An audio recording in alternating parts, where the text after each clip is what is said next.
कहीं ना कहीं मुझे लगता है कि वो इन नोटिस से और कोर्ट केस से भाग रहे हैं, सच्चाई से दूर हैं, और उन्होंने जो इल्ज़ाम लगाया है वो बिल्कुल बेबुनियाद इल्ज़ामात हैं, ये साबित होता है।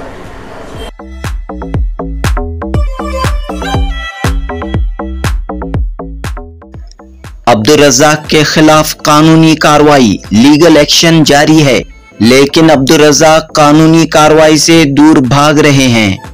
बेंगलुरु में मोहम्मद उबैदुल्लाह शरीफ का बयान। केपीसीसी के वाइस प्रेसिडेंट मोहम्मद उबैदुल्लाह शरीफ ने अब्दुल रज़ाक के खिलाफ डिफेमेशन केस फाइल किया है। 55 लाख रुपये, 55 लाख रुपये का हर्जाना अदा करने का मुतालिबा करते हुए हितक इज्जत मुकदमा डिफेमेशन केस फाइल किया है। साथ ही इस मामले में यूट्यूब चैनलों या अखबारों में अब्दुल रज़ाक की बयानबाजी पर रोक लगाने के लिए उबैदुल्लाह शरीफ ने कोर्ट से इंजेक्शन भी हासिल किया है। वाज़ह रहे कि चंद माह कबल मोहम्मद उबैदुल्लाह शरीफ और सैयद अशरफ ने वक्फ से मुताल्लिक मामलात पर प्रेस कॉन्फ्रेंस की थी। इस प्रेस कॉन्फ्रेंस के जवाब में अब्दुल रज़ाक ने बयान जारी करते हुए उबैदुल्लाह शरीफ के खिलाफ इल्जामात लगाए थे। जनूबी हिंद न्यूज़ रिपोर्ट। आपने कार्रवाई की बात कही थी, वो कहां तक पहुंची? देखिए, कुछ हफ्तों पहले मैं और सैयद अशरफ साहब ने वक्फ बोर्ड के ताल्लुक़ से एक प्रेस कॉन्फ्रेंस की थी। उसमें कुछ चीज़ें जो है अवाम के सामने लाने की कोशिश की।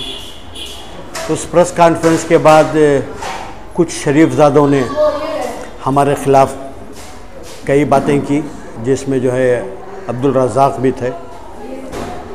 अब्दुल रज़ाक ने ख़ास तौर मेरे ताल्लुक़ से जो है कई तहमतें मेरे पर इल्ज़ामात लगाए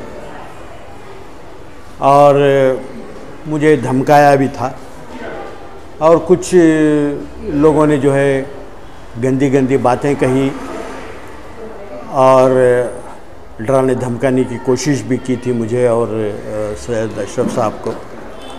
उसके बाद मैंने जो है एक लीगल नोटिस अब्दुल रज़ाक को दी, जिसका जवाब मुझे नहीं मिला, लेकिन उन्होंने लीगल नोटिस को ले लिया था। लीगल नोटिस के टाइम के बाद जो है मैंने कोर्ट में जो है केस दर्ज किया है, डिफर्मेशन केस फाइल किया है मैंने। डिफर्मेशन केस फाइल होने के बाद उसकी नोटिस कोर्ट से अब्दुल रज़ाक को गई, तो अब्दुल रज़ाक पहली सुनवाई में नहीं आए और मुझे जो है कोर्ट की तरफ से इंजंक्शन मिल गया था।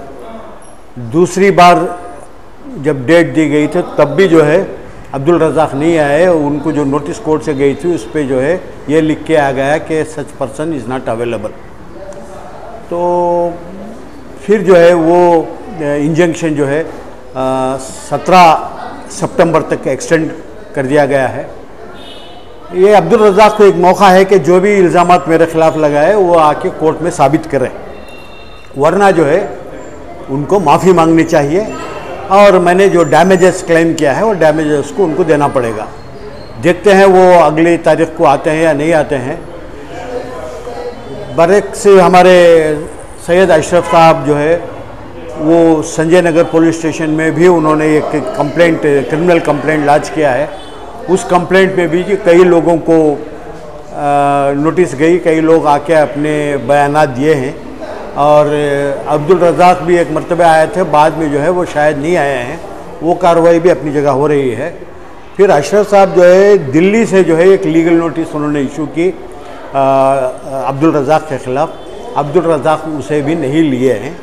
तो कहीं ना कहीं मुझे लगता है कि वो इन नोटिस से और कोर्ट केस से भाग रहे हैं, सच्चाई से दूर हैं, और उन्होंने जो इल्ज़ाम लगाया है वो बिल्कुल बेबुनियाद इल्ज़ामात हैं, ये साबित होता है। तो मैं गुजारिश करता हूँ तमाम यूट्यूबर से, अखबार नवीसों से कि भाई ऐसी चीज़ें जो बेबुनियाद होती हैं उसको शाया मत करें। कुछ यूट्यूबर्स जो है लोगों को बहकाने की कोशिश कर रहे हैं और गलत बातें फैलाने की कोशिश कर रहे हैं। ये जो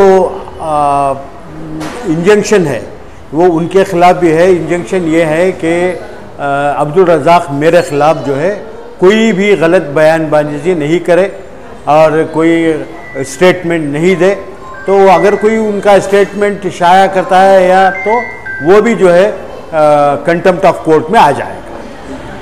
तो कब तक है ये? सितंबर 17 सितंबर को फिर सुनवाई है।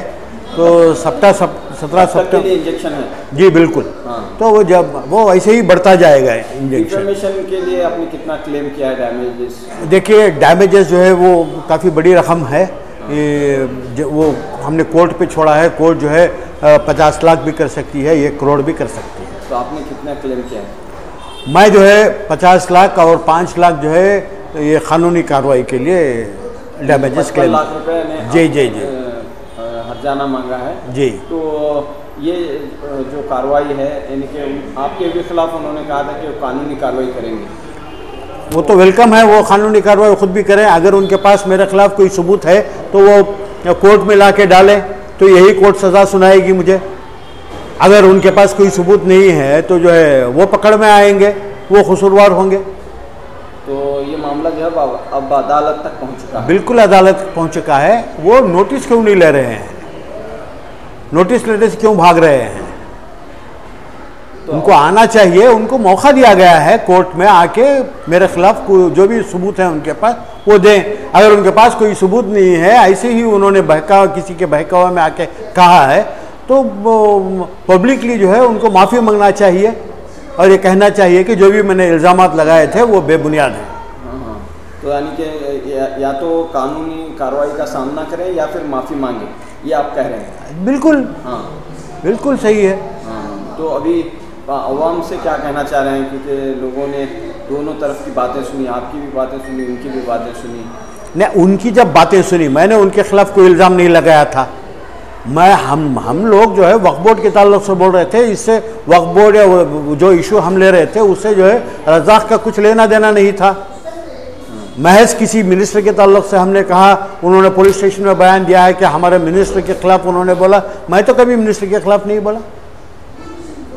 तो उसके लिए उन्होंने बयान देने का कहा है कि इसलिए हमने हमारे मिनिस्टर को कुछ कहा उन्होंने, इसलिए हम उनके खिलाफ बोले हैं। तो ये वो भी उनकी तरफ से आया है, पेश किया गया पुलिस स्टेशन में बयान दर्ज हुआ है। कई लोगों का जिन्होंने हमें गाली गलौज की थी, बुरा भला कहा था, उन्होंने भी कहा है कि उनसे हमारा कोई लेना देना नहीं है। हमारे मिनिस्टर साहब के खिलाफ कहा था तो हमने ये बयान उनके खिलाफ दिया है। तो महज मिनिस्टर के खिलाफ कहा है, आप झूठा बयान देते हैं तो वो भी गलत बात है ना। तो उसका अगर मैं मोहम्मद उबैदुल्लाह शरीफ के खिलाफ जो उन्होंने इल्ज़ामात लगाए थे, उन इल्ज़ामात का सबूत है तो ले जाके दें, उनको कोर्ट में पेश करें। और जिस अंदाज में जो ज़बान इस्तेमाल की गई वो तौहीन आमेज़ ज़बान थी, किसी को तौहीन या ठेस पहुंचाने की ज़बान थी। अब क्या कर सकते हैं, उनको उससे उनके अखलाक मालूम होते हैं।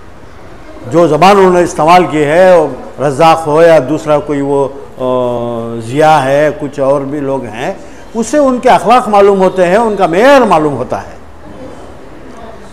और अपने आप को ऐसे लोग जो है अपने आप को एक मिनिस्टर के सपोर्टर्स कह रहे हैं, फॉलोअर्स कह रहे हैं, ये वो मिनिस्टर की तौहीन है। यानी कि दरअसल वो मिनिस्टर की ही तौहीन कर रहे हैं। यकीनन जिस तरीके ज़बान वो इस्तेमाल कर रहे हैं पब्लिक में, तो वो ज़बान जो है वो इसका इस्तेमाल करना और ये कहना कि हम उनके फॉलोअर हैं, हम उनके सपोर्टर्स हैं, उनके चाहने वाले हैं, ये उनके लिए तौहीन है। मिनिस्टर साहब से क्या दरख्वास्त रहेगी? नहीं, मैं मिनिस्टर साहब वो बहुत बड़ी शख्सियत है, मैं उनके ताल्लुक से कुछ दरख्वास्त नहीं करता। और कुछ कहना चाह रहे हैं? बस शुक्रिया। बस मैं यही कहूँगा कि जिसने मेरे खिलाफ इल्ज़ामात लगाए हैं उनको एक मौका दिया गया है, वो आके सबूत अदालत में पेश करें, वरना जो है अदालत की कार्रवाई को फेस करें, अदालत से ना भागें। जो भी पुलिस की कार्रवाई अशरफ साहब कर रहे हैं उससे भी भागने की कोई ज़रूरत नहीं है। तो मैं भी जो है सिविल केस ये फाइल किया है मैंने, मैं खुद भी जो है criminal case, deformation criminal case file करने का मैंने हमारे वकील को कहा है। शायद जैसे ही उसकी तैयारी हो जाएगी वो भी फाइल करूँगा इंशाल्लाह।